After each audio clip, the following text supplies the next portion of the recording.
So I do have this big, massive dream. And when you're raw and you're real, it's the feeling that I get when I think about it. They get on the boat with you and they go, that's the same dude.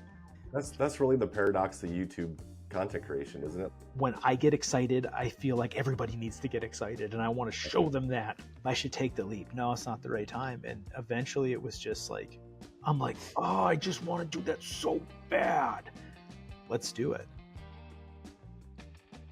I may have just had one of the most inspirational conversations I've ever had doing this YouTube stuff. We're talking with Aaron Esquibel, who runs a YouTube channel called North Prairie Life, as well as a video production company called North Prairie Life. And he recently got rid of his business of 10 years to focus more time on the video production stuff, essentially to chase his dreams, something that he absolutely loves doing. And as a fellow YouTuber, I was very inspired by it. And if you enjoy watching very inspiring content, I'm sure you'll love this conversation. So without further ado, let's chat with Aaron. Life is definitely exciting for you. So anytime somebody posts a video that's titled, I just shut my business to chase my dream, that's something we have to talk about. And that's why you're here. So man, elaborate. Oh, we're dumping right into her. Let's just do it. Yeah, man, that's what happened. I've ran my own business for 10 years. It's bittersweet because I loved what I was doing. I just didn't love running the business. And, you know, I would have never known my other interests, you know, one of them being filming and trying to like tell a story and do all that fun stuff, if I wouldn't have done this in the first place. But I was trying to do two very big things at once. And I kind of had to just make a choice. And so I made the choice with the one that was like the risk. And we're going to see what happens. Yeah. So for people that don't have the background yet, we will back up now after that introduction. But you had a chiropractor business. You also have this North Prairie Life YouTube channel. Presumably the dream has something to do with this YouTube channel. So kind of walk people through like what had you been doing? What was your business? And kind of what was the point where you felt like you needed to do something differently? Yeah, so I started Apex Chiropractic. It was my chiropractic office 10 years ago. I did everything that I thought I wanted to do, right? Went to school, got the degree, came out, started the business. Like I checked all of the boxes. And in there, you know, I was too broke to do, when I first started, to do any advertising. So I was like, well, I could hire a company to come in and make a video for me, or I could buy a camera. And I could see, you know, I'd see what I could put together. And, you know, one really terrible video turned into 2 or 3 or 4. And then eventually it was like, oh, I can start adding music. And then it was like, well, I got this camera, so I love going fishing. Why don't I bring the camera fishing? And then it was like, oh, I really like doing this. So I did them both at the same time. I started a production company called North Prairie Production, where I've done some work with some nonprofits, and I work with Shields as well to do some content creation stuff. And I've been running them both simultaneously. And what I would find happening is that it would be like, okay, well, Apex is doing great. So like, okay, I got more time to put towards North Prairie Life. And then I would do that. And all of a sudden it would be like, okay, cool, this is getting great. And it's like, hey buddy, you're forgetting me over here. And I was just constantly juggling back and forth and back and forth. And, you know, once I started adding kids into the equation, it was like I found myself being way too stressed all the time. I was just always stressed. And my kids can be part of this other thing. And it's like they're only going to be young once. They sit and watch these videos over and over and over again because it's like, you know, everybody loves reliving the highlights a little bit. And they love seeing themselves on the YouTube. And yeah, man, it was just like, it's time to make a choice. And it was a really hard decision for me because, you know, like I have a lot of responsibilities, but, you know, COVID happened and that really hurt my business. And, you know, we started in 2014 and it took a few years, like any business does, to get rocking and rolling. And it was really stressful in the beginning. And then all of a sudden it was like, hey, yeah, this is nice. And then like 2019 came and it just knocked you right back to the beginning. Mm-hmm. And it was like, okay, well, I've done this before. I can keep doing it. But in the beginning, I wasn't trying to do all of this other stuff, and I didn't have kids, and I didn't have all of it. And, you know, I wish I could say that, yep, I just quit my job and went right into video full time. But what happened was, is I had an opportunity for a job that was a fantastic job. It's a completely different, like I have my day job is in oil and gas. It's a great gig where I get, 6 day stretches of off periods. And when I was working for myself, the biggest days off I would take were 5 days. And I'd do that a couple days a week or a couple times a year, where I'd take off like a Thursday, Friday, and a Monday, just because I always needed to be there. And all of a sudden now it's like I have the best of both worlds. I have a steady income where I'm not like risking my family's security, but I also have this time that I can go all in, and we can try to do this thing. I'm so grateful to have a lateral move instead of completely falling backwards, but that's where I'm at right now, man. I wish I could say I'm at the end of the story where I say, oh, everything worked out, it was great. Yeah. It was a risk. I'm holding on to faith that everything's going to work out, Mm-hmm. but they say that every good story, right, it has like a beginning and then there's some sort of turmoil, where the guy's got to like conquer the dragon. And like I got the sword to the dragon right now, like sometimes the dragon wins and beating me up a little bit, but I'm still fighting it. It's really exciting. Yeah, but at the same time, like, you're doing it in a smart way. It's not like you literally just quit your job, threw away every bit of income you had, and went all in on a YouTube channel. So for one thing, like you said, you have another job that gives you more time to do YouTube. But also, when I watched your last video where you talked about this, the dream, as I came to find out, is not just YouTube, right? It's more than that. Yeah. Yeah. So like the dream changes.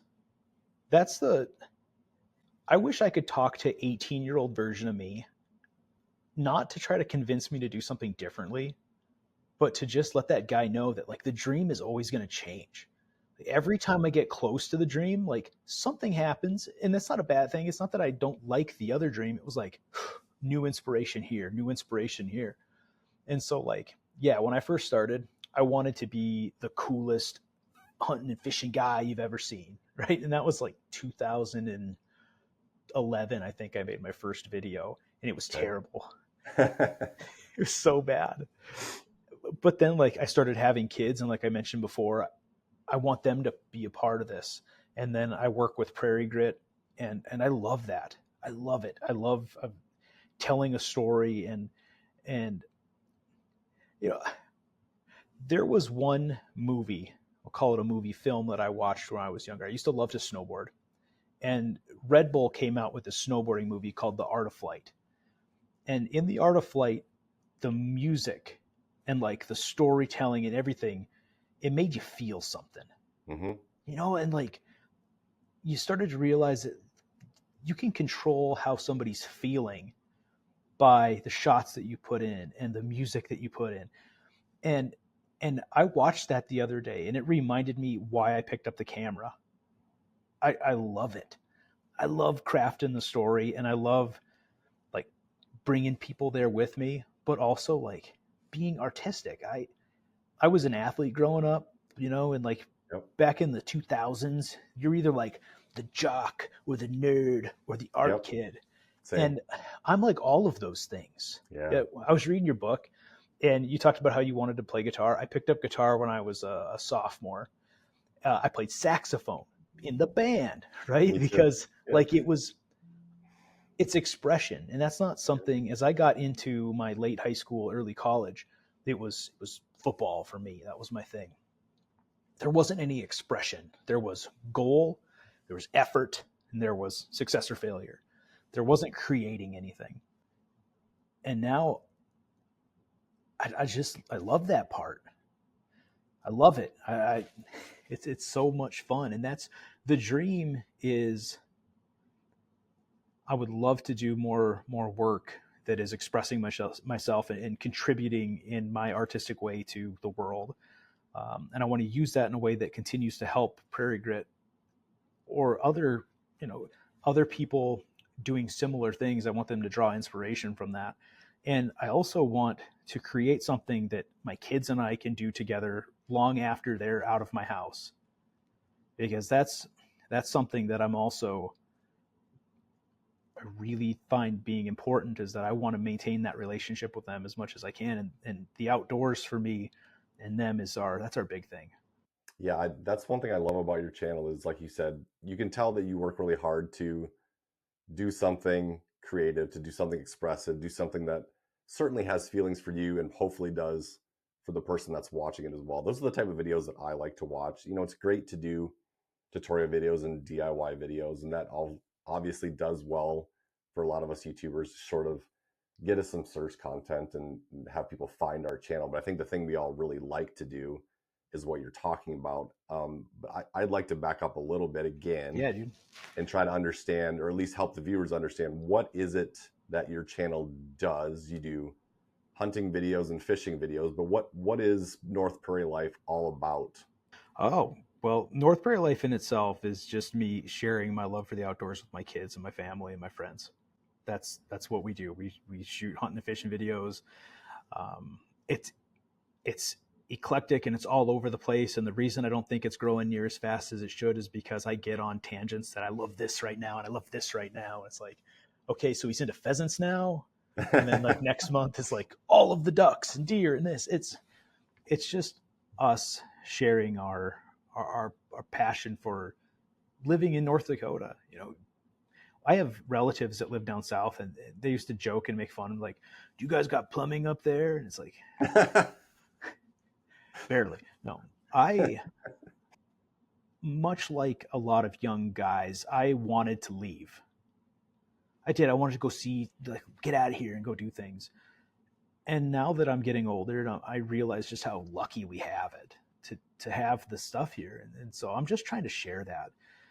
And over the last few years, I mentioned Prairie Grit, but a lot of people don't know what that is. We help people with different physical and mental disabilities go hunting and fishing and do outdoor recreation. Prairie Grit in itself does all sorts of different sports, but we started an outdoors division. And for the longest time, North Prairie Life has also been kind of the home to their content. And within the last couple of months, we actually have been working on trying to diversify that a little bit, give them their own platform, create content for their own platform so that, it's theirs and what I do is mine. Because like I mentioned before, the channel for me is such a mishmash amalgamation of everything that for a viewer just coming in, I don't even know what this channel's about. And I understand it, which is why I have such a hard time with it, because I just want to do all the things. Yep. But the common thread, hopefully, that they pick up on is, like you said, it's you sharing your love of the outdoors in general with other people. Another common thread that I always see is all of it, to me, seems to be very inspirational. So like the stuff you do with Prairie Grit, for example, first of all, what a noble thing to do to help, people that can't accomplish a goal do it in a different way, like all these adaptive sports that you do for these people. That's an amazing thing. Like the first time Thanks, that man. we really met was you had like basically a film premiere at the Minot Theater where you were showing one of these films that you made, taking these kids from prairie grit hunting. Just talk about that a little bit. I found that amazing, by the way. Yeah, I'm going to take you on a little ride here for a quick second. Yeah, do that. But we're down here in my lair. That's a treadmill that doesn't get used very often. But yeah, my Grit movie's back there. Oh my goodness, Brett. I'm sure they'll accept the shaking. We'll get over it. Don't give a fisherman a camera and tell him to do some stuff. Now I'm all sideways, kitty wampus. I love it. What you see is what you get, folks. It's raw, baby. Yeah, I mean those projects were huge. I would show up to those things and we would sell tickets and we'd get sponsors and we'd raise money for the program. And it was great because I got to meet a lot of cool people, and that was my chance to like make my art. It still feel weird saying art for me. But like I thought I got nervous before a football game or like a big wrestling match when I was in high school. Nothing compares to creating something and then having like we had 300 and some people that came to that showing in that theater. Yeah. It was awesome. there's like a hopeless feeling when you're in the back and you're just like, okay, here it is. I hope you like it. Uh-huh. And the whole time I'm like, because I've at this point in time watched it 1,000 times editing things, Yeah. right? So like I have parts that I'm like, oh, that's boring. But for the Yeah. first time, it's not boring, right? And the whole time I'm back there having a panic attack, hoping that people like it. Like, oh man, no one's gonna like it. And then at the end, it's just like this big, huge thing. But then what I didn't think about is something that happened way later, which is people are looking back. There's a sad reality to some of the adaptive hunts that we do, is that some of our people just they're not going to get better, and it's going to get more and more difficult to hunt in the future. Yeah. And so one of these times, it might be one of the last times they get to go hunting. And so what these videos are, it's like, it's a chance to not only relive that, but like to say, hey, look what I did, and hopefully do it in a way that's tactful and kind of artistic. And again, sharing the outdoors side of things, we love to hunt, what it's really about, talk conservation and things, but just be like a memento of something that maybe we can't do anymore, but always have a chance to look back on. So was there some kind of tipping point moment for you to, like, I know I had one of those where I basically realized like the only way forward was this. Was there a point in time where you just knew, or that something sort of pushed you over the edge where you had to move on from your previous business and give this a bigger shot? Oh, or was it an evolution over time of a series of things? I think that fits the description a little better. Again, going back to like reading your book, it was really interesting because there's a lot of similarities that the two of us draw on that. I just found myself like having anxiety attacks, like, and that's not me. Like I wasn't somebody who worried about those things. And when you were talking about, I think it was your brother wanted to start the spin studio, right? Yeah. It was like, I think what ended up happening was I was your brother if he would have started the spin studio. Oh. Like, yeah, man, I loved it. This is great. I'm going to do this. This is awesome. And then all of a sudden it was like, there's something else. Huh. Like there's somebody else can do the spin studio, but nobody else can do this thing I love. Yeah. And over time it was like, I should take the leap. No, it's not the right time. I should take the leap. No, it's not the right time. And eventually it was just like, let's do it. That it was more of like a slow erosion, not so much just like this big crazy fracture that happened. Gotcha. And like I said, when I watched that video of yours, it seemed like the dream has multiple components, one of which being YouTube. Are you still going to do like some other filming projects for other people? You also talked about at some point you hope to like buy this parcel of land, develop it for hunting, something to share with your kids. Yeah. So again, the dream is, it's a that's bigger part picture that I didn't even talk about. I mean, Yeah. that kind of fits in with, I'm trying to do two things at once. I'm trying to be responsible, and also, I'm gambling on the other side. And what's happened is I've made it a lot safer by having a job that I don't have to be the one running both of them. Because the dream is, I want to have a piece of property with my family. I want to share us doing all of this stuff together. And again, it comes back to, I want my sons to have a place to come back to. That's a thing about hunting in general that I've noticed, is that it's just harder to do it, and so I want to make this like this place for us all to be, and for my grandkids someday to come and be. But at the same time, I want to make sure that I'm taking care of my family and giving them a sense of safety and security. And who knows in the future what happens? Maybe with having this extra time, the North Prairie Life thing gets to blow up. Oh no, I've got two sources of income that are great. That's awesome. Like, all I know is that I'm massively grateful for the opportunity that I have from being an adult standpoint. But yeah, that dream's always there. I mean, heck, if I hit it big doing this someday, maybe someday I make the right video with the right clickbaity title, like I quit my business over 10 years, whatever. Yeah. Then it all goes off. Yeah, it's just, there's so much excitement going on. It's like I mentioned the dragon thing. It's like I'm trying to see the day after the dragon, but right now I'm just swinging and sword one by Yeah, one. So I do have this big, massive dream, right? And I hope to get there. I don't know what the path looks like to get there yet. I'm sure. just taking it step by step. Hmm. That's a Yeah, hard no. thing for me. That's Yeah. Are you the type of person that usually likes a step checklist path type of thing? You don't I, seem that way to me, honestly. no, I'm a swing for the fences person. Okay. The problem with me is that I set a goal, and as soon as I start getting anywhere near that goal, I set the next one really far forward. And Okay. so like I'm always feel like I'm chasing something, which is Uh-huh. good. Like that's how progress works, but Yep. it's it's tough to look at something and say that's what I'm going to do and not have the ABCDE in the middle because I'm winging it. But oh well, I'm going to wing it. I guess that's what I'm going to do. I want to make the North Prairie Life thing not.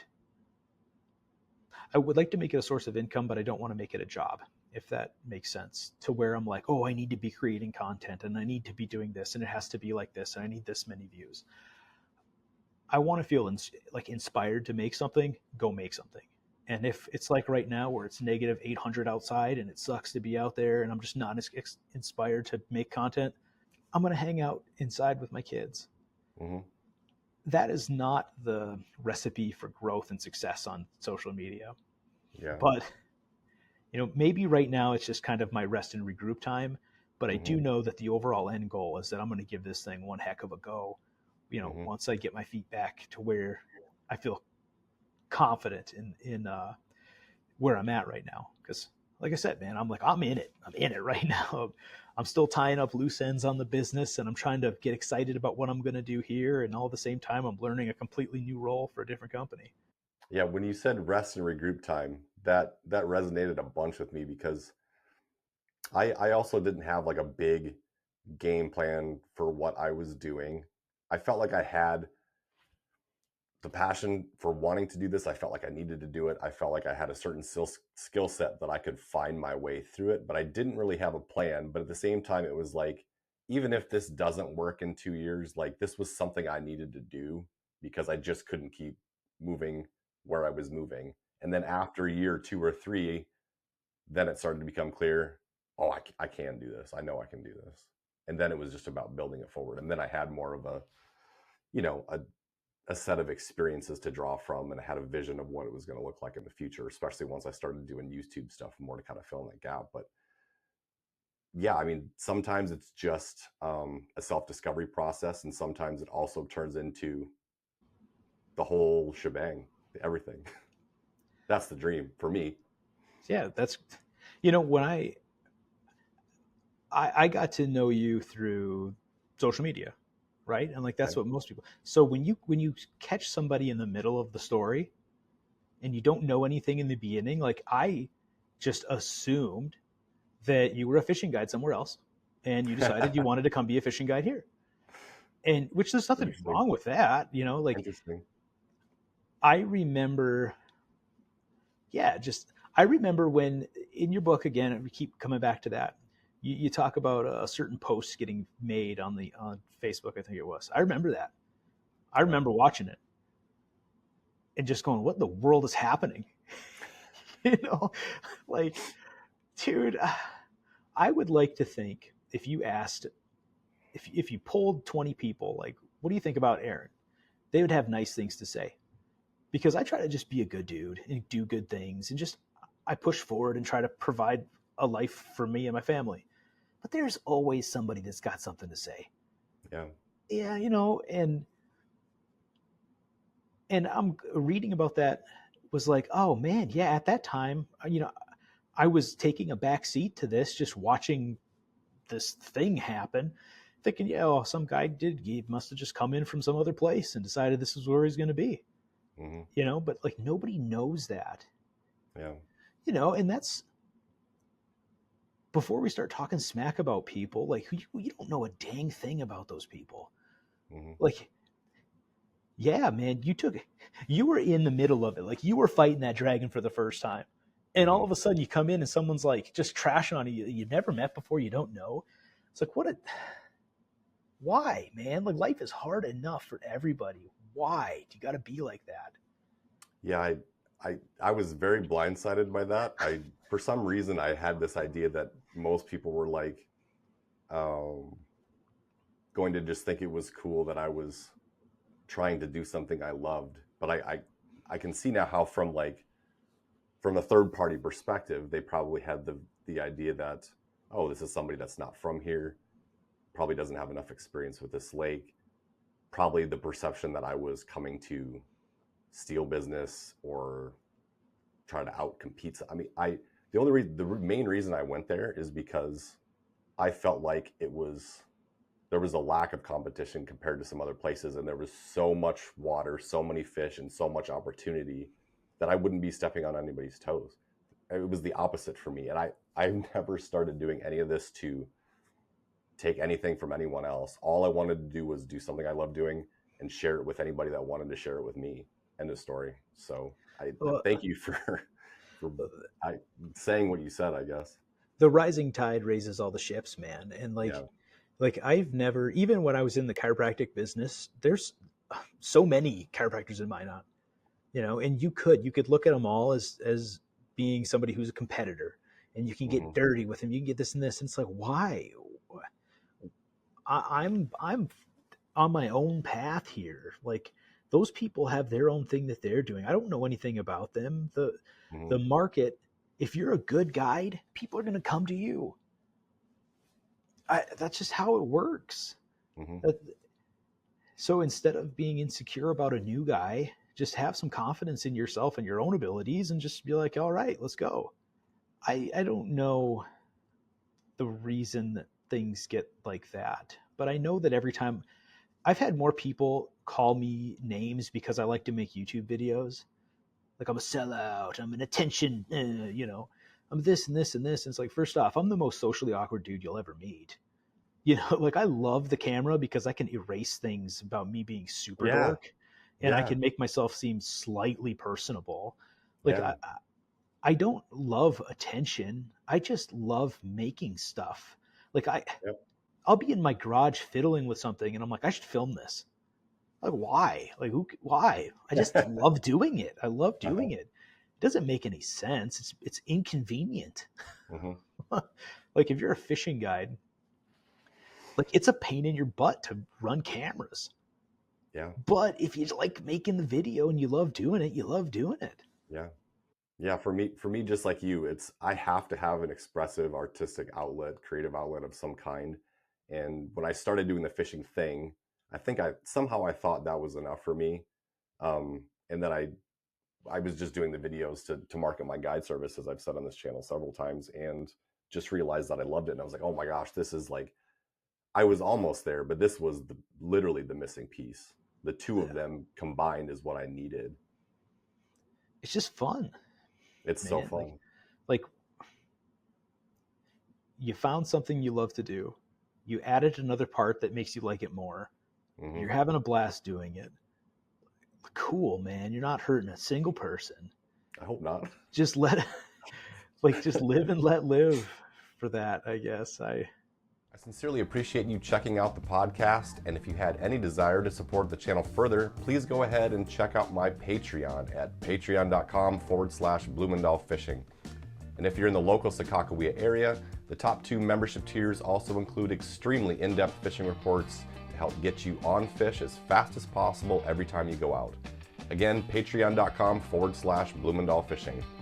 Back to the podcast. So yeah, I guess to transition from that a little bit. So you do some fishing, and fishing is what I know. I know very little about hunting. I have never hunted in my life. So explain the differences, maybe not necessarily, or perhaps also the sport of the two, but how do you approach the videos differently? Um so I guess to take a quick step back for me, I mentioned before that I was an athlete through high school and through college. I played football. If you know much about hunting season and football seasons, they are the same time, right? And so I had this like massive dedication to football and this competitive nature that I had there. And all of a sudden, it was gone. And I used to love hunting. I had hunted pheasants quite a bit. I bought a bow. I actually traded a case of beer when I was 17 that I had to have somebody buy for an old like 1980s Martin Prowler bow. It was great to just try doing it. And I got really, really excited about it. Hmm. Like my kids have got like a 15-year, okay, maybe not 15, a 12-year jump start on me hunting. Okay. Um, but then you get into fishing was always something I was able to do. And fishing seems to be something that's a little bit more controllable for filming. Filming fishing is like capturing bulk data. If you can get the cameras running as much as you can throughout that day, you're going to catch something. And if you've got a couple different cameras going at once, you're able to make it ping pong back and forth, keep people's attention a little bit. Hunting is a grind with cameras, and it is a pain in the butt, and they get in the way. If you notice most of my hunting content, if I'm personally hunting and I'm filming myself, you're not seeing a lot of the good stuff on there because I can't be both at the same time. Yeah. Where I really thrive in making good content is where when I'm being the cameraman and kind of producing somebody else's hunt. Absolutely. And I Yep. think being a hunter and somebody who, like, don't get me wrong, man, I love to hunt. Like when I'm hunting with a camera, it's I'm doing the same things in my head, but I'm also trying to predict what the person sitting next to me is going to do, because not only am I trying to get the shot of the animal, I'm trying to get the shot of the person. And so it's a completely different thing. It's like hunting is hunting, filming somebody else is precision. Like I want B-roll shots. I want this. I want close up of this. I want blurry transitions. I want hunting by myself is like try to get as much whatever I can get because who knows? And every so often I'll get lucky and I'll shoot Yeah. something on camera. And fishing is like, cool, I'm in my boat. It's a studio. I can set it up however I want. I have arms going here. I've got batteries. I've got whatever. And that's fun. Like that's where you can consistently produce, as long as you know how to fish, you can consistently produce content. Hmm. Cool. That's awesome. They're all very different. And then you can break it into, I'll get into carp fishing because I get bored easy. So we'll catch walleyes like no one's business in, May. And then I'm like, okay, we're going to find something else to do now. So then we're fishing for carp and pike and catfish was a big one. Like, fishing is kind of like scratch your itch of variety. Hunting is you don't have that many opportunities really in North Dakota. It's like you get a deer tag every so often with a rifle, you get a bow tag every year, and we hunt turkeys, which is a huge thing in a lot of places in the US, but North Dakota is just not a huge. I love making those videos, but they get like 8 views. And like all the rest are my kids watching them. But sorry, that's my brain kind of goes all over the place, man. So when you ask me a question, I answer it 5 different ways. That's not a problem at all. So the one thing that I noticed, so I watched a couple of your hunting videos before I did this podcast, and the one thing that I really like doing in fishing but don't always have the opportunity to is the big epic video. Because a hunt, especially if you're doing like a bear hunt, a deer hunt, it all comes down to like your last video I watched, one shot, right? Whereas fishing, like you said, most of the time you're catching a bunch of fish. Like a typical fishing video is going to have like 15 or 20 mid-sized eater walleyes. Unless you go out and say, my goal is I'm going to catch a 10-pound walleye. But, to do that and actually succeed in a video is tough. But so like there's the hero's journey sort of thing in a hunt because we all know what they're trying to do. They're trying to kill that one thing, one shot. So that's the part that I think is really cool about it because it's all a build up to that one shot. Whereas fishing doesn't always work that way. And it's hard to make epic fishing videos unless it's more about like, I'm going to try to, I don't know, do this crazy tough journey to this backwoods place that's really hard to get to. And then we made it there and then we caught some fish there. And, it's different. It's That's tougher to make that one epic video. that is exactly what I don't want to say it derails me a little bit, but it's something that I deal with because like that bear hunt, that's the video you're talking about, right? Ghost. Yeah. And like I just wanted to make something cool, and I had an opportunity to do something that was like a bucket list item to me, and I wanted it to be special, and I wanted it. I I'm the most antisocial person when it comes to stuff because I shot that bear, and the whole next day until the next evening when we went bear hunting, I pulled my camper up to Canada. I laid on the floor in the camper and I'm picking songs and I'm trying to make something. And yeah, man, I just love that. And then you go fishing and you're right. It's so hard to like, it's almost like hanging out. Like that's the best, like a podcast like this. Like I'm fishing and talking, and unless you're like, I'm going to Lake of the Woods and I'm going to have video of otters and this, and I'm going after Hmm. one big muskie. Yep. I don't want to say you can't tell a story because there are guys that are doing it, like the tour level gold guys. They tell a sweet story. It's an epic story. They have great cinema. But like it takes a special person, I think, to make fishing epic. That doesn't mean it's not epic while you're doing it and fun while Yep. you're doing it. It's Yep. awesome. It's just hard to make it like something on camera where you're like, whoa, I want to do that. Hmm. And that's hunting does. That was one of Yep. the big things with making the Grit movies. It was exciting because you're telling a story. You're like the hero's journey. This is the struggle, and this is the clawing yourself into a position to succeed, and here's the success. Hmm.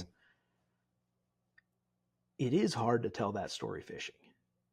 It can be, and the only way that I found to do it is if you set out like I'm going to learn how to do a new presentation, or I'm going to learn how to catch a fish with a new lure, which isn't quite as epic, but it is like you can set out to say, here's my goal, and you can tell a story. Otherwise, like you said, if you're going to tell a story, like you're just shotgunning a bunch of content, and then you got to write it in reverse because all this stuff happened. Then you go back, you look at your clips when you're editing, you go, is there a story to be told here, or is this just kind of another day on the water, another vlog?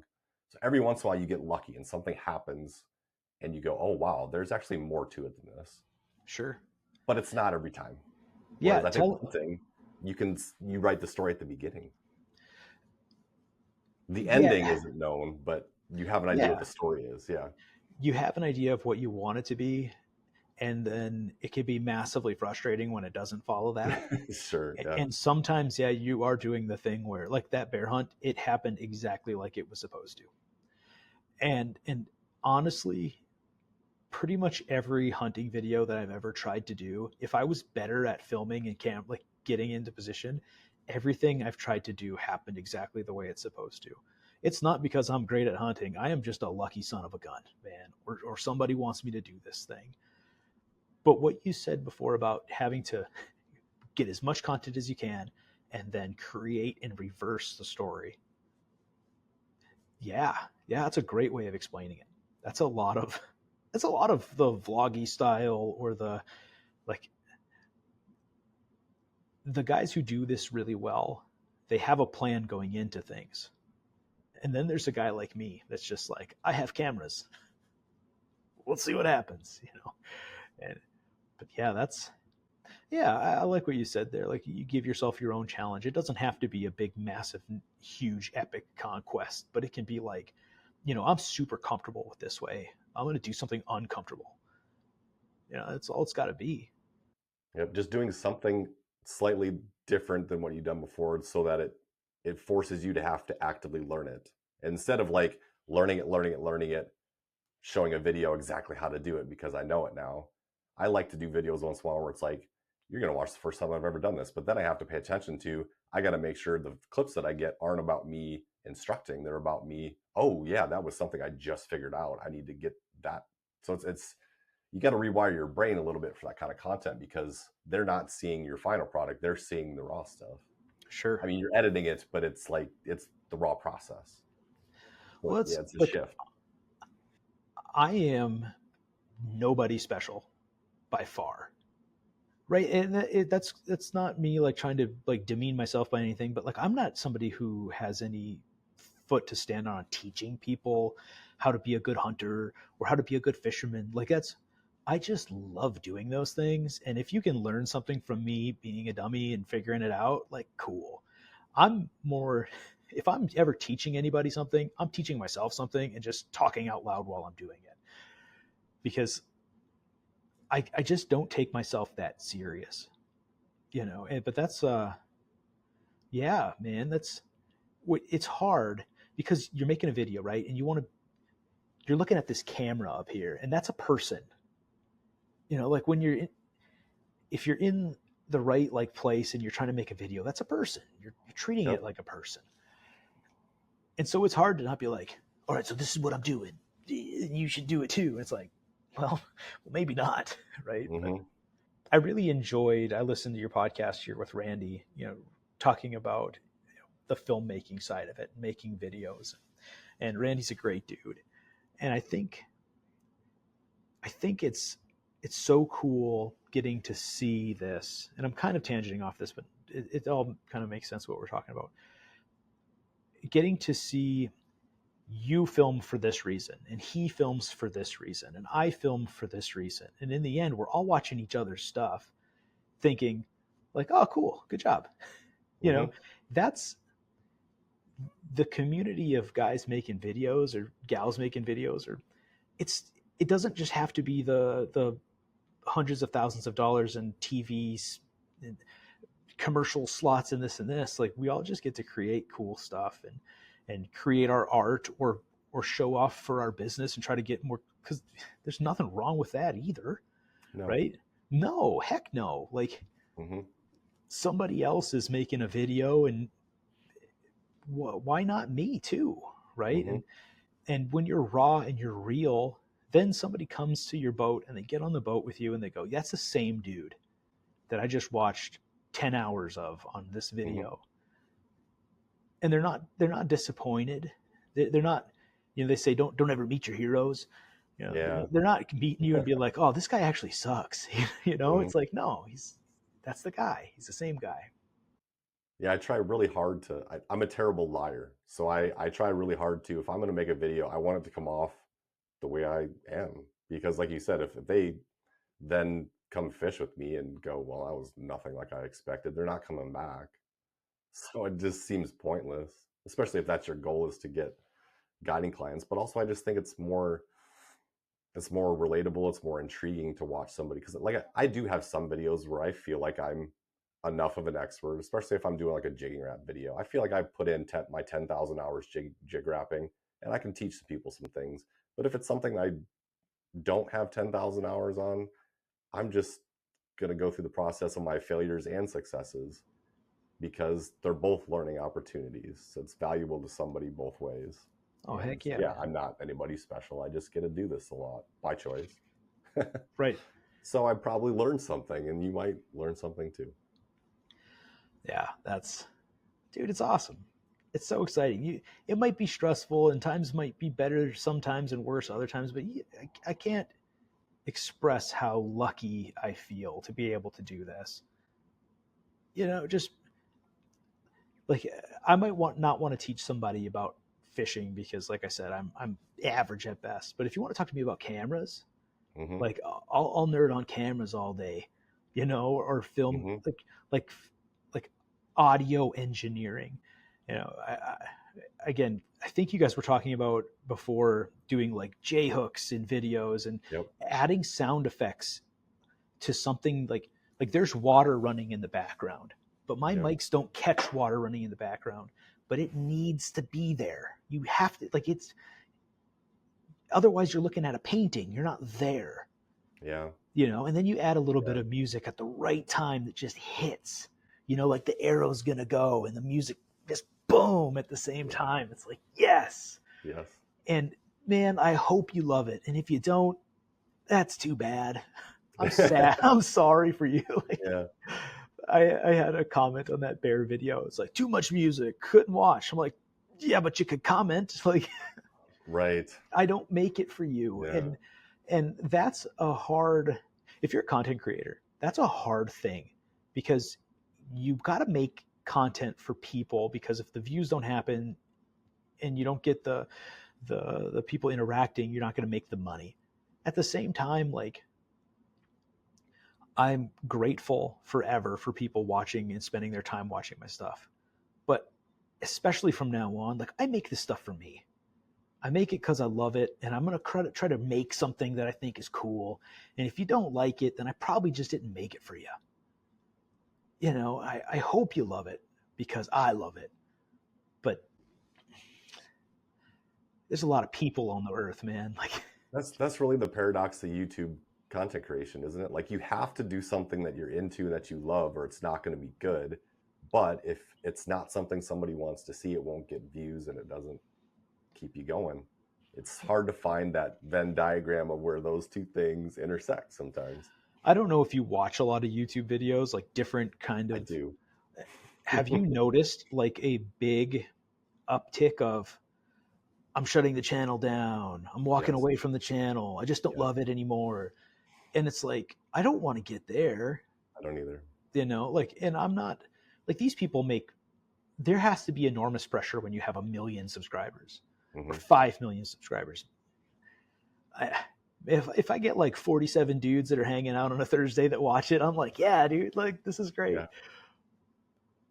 But how terrible would it be if you got to the dream and all of a sudden you're like, I'm so stressed out about trying to make something that I don't even love making anymore, that the dream died. It died. It's not there. Yeah. And, you know, I guess that's, someone could say, well, that's why they were really successful, is because they were consistent and they made the content that people wanted to see. And that's part of, again, why I'm so dang grateful that I have a big boy job that's going to help me do both, because I don't want to take this thing that I love doing and make it a chore. Because then what? Well, and it comes down to what the definition of success is. So, like, on one hand, success would be subscribers, AdSense revenue, full-time YouTubing. But the success, in my opinion, should be some combination of, I need to get enough of that, but also by doing content that I love so that I still keep doing it. So, like, success looks different for everybody else, right? Oh, for sure. For sure. Yeah. So speaking of a bunch of, as we're talking about like what success is, numbers of subscribers, in that video, you put out a target of your goal. You want to hit 100,000 subscribers. And I'm curious, you talked about whether or not you have a plan as of this point, but what do you think you need to do, looking at your channel as it is and how you want it to be, to acquire 100,000 subscribers? Oh, man. I know what you have to do it the right way. Uh-huh. And I just don't. I'm just banking on a big one. I'm betting it all on one big video. No, I'm hoping, and I say hope like I don't have a plan. Like, I do have a plan. Once I get, again, my life kind of in a point where it's in a rhythm again, that I can start being consistent and making videos. But again, making videos that I want to make. And I just, that 100,000, I would love to do it. It's I love a goal, but I don't have a plan. I don't have a plan for any of this, Brett. Like, if you would have asked me a year and a half ago if I was going to be sitting in the place that I'm sitting right now, like, no, I don't have a plan. I study the daylights out of things. I'm a very obsessive. I'm going to keep honing my craft as much as I possibly can, to a point where I hope to create something so good that people want to see it. Like, I don't want to do it on clickbaits. Yeah. I don't know. I haven't figured out how to do it. Like, I want to make fishing videos because I love making fishing videos, but it's just cameras in the back of my boat hanging out. But I'm not making art in my eyes. Like, I'm not doing my art that I want to do. Like, doing that is telling a story, doing this, but I want to keep doing this. So I'm trying to do two different things on the same channel. And I haven't figured out, because niching is the way that you win YouTube. Find your niche, create your content, do great things with it. I am the most anti-niche person there ever was. I have the most fear of missing out that I'm like, oh, somebody's doing this. I want to try that. I want to do Hmm. this too. I guess I just need to find 100,000 people with ADHD like me, That's and, entirely possible. dude, and convince them to hit subscribe, just so I could get that like arbitrary number of Uh, 100,000. That means not a lot, but it'd be right, cool. It's a lot of people. right. I've got, And I realized when you said that too, it's not like that's what your dream hinges on, yeah, that you have a plan, and if it doesn't get to 100,000, it was a failure. But like you said, it's nice to set a goal. Point being, like, if you're saying I'm going to go from here to something that's 10 times here, or what 20 times here, or whatever it is, people get the point. They know that you're taking it seriously. I yeah. think was the point of that. I am very serious in I want to build something. I want to build something. Like I think as people, we're meant to try to create something, and sometimes it's tangible, and sometimes it's not tangible. And I don't know exactly what that thing is for me. I know that I want to create art. I know that I want to keep telling my story. I want to keep telling the Prairie Grit story. I know that I want to be a really freaking good dad, and I want to do cool things with my kids, and I want to film it so people who, are dads that, maybe are trying to figure out a way to connect with their kids can get a little bit of inspiration. Like, oh, I can go fishing with them. Like, cool. We can find mushrooms. Like, that's Yeah. cool. Like, that dream, like, I'm so serious in wanting to make something that I can give to my kids someday. I don't know if, again, it's in the hunting sphere of things, but there's a TV show. It was called Raised Hunting, and it's like so good. It's a husband and wife and their two sons, and they teach these life lessons through these hunting stories. And if you've watched them for long enough, like their sons are grown men now, like they're adults, Hmm. like they have been raised. But like it starts when they're kids, and now they work together. Like they're running this like raised hunt this show, and it's like, oh, you not only did you show this progression with your family, but you built something that keeps them around that you can hand to them. That's the goal in the end, is to create something for them, like with them. That goal changes. It keeps changing.